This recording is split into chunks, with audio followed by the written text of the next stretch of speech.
అయిపోయిందండి టమాటా రైస్. మీరు కూడా ఈ ప్రాసెస్లో చేసుకోండి. చాలా అంటే చాలా బాగుంటుంది. కుక్కర్లో ఈజీగా చేసేసుకోవచ్చండి.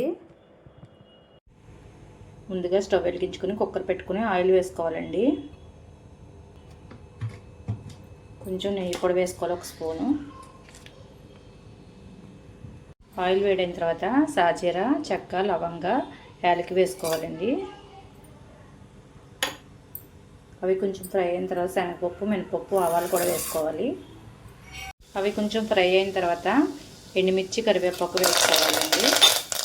అలాగే సన్నగా కట్ చేసుకున్న పచ్చిమిర్చి, ఉల్లిపాయలు వేసుకోవాలి.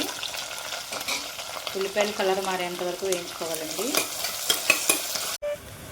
ఉల్లిపాయలు ఇలా వేగిన తర్వాత 2 గ్లాసుల బియ్యానికి 5 టమాటాలు కట్ చేసుకుని వేసుకోవాలండి. టమాటాలు మెత్తబడేంత వరకు ఉడికించుకోవాలి.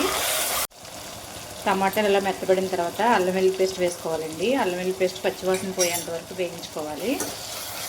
అల్లం వెల్లుల్లి పేస్ట్ పచ్చివాసన పోయిన తర్వాత తగినంత కారం వేసుకోవాలి.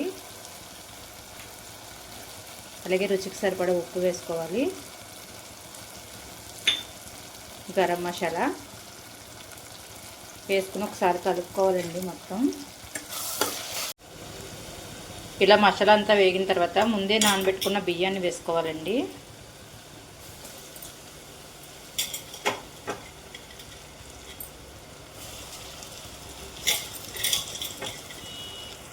బియ్యం వేసుకున్న తర్వాత ఒకసారి కలుపుకోవాలండి.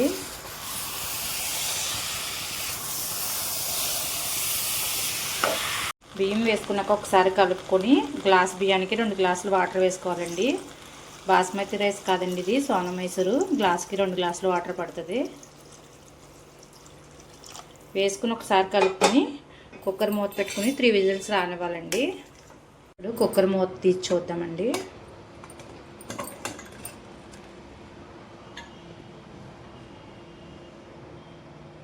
రెడీ అయిపోయిందండి టమాటా రైస్. మీరు కూడా ఈ ప్రాసెస్లో చేసుకోండి. చాలా అంటే చాలా బాగుంటుంది. కుక్కర్లో ఈజీగా చేసేసుకోవచ్చండి.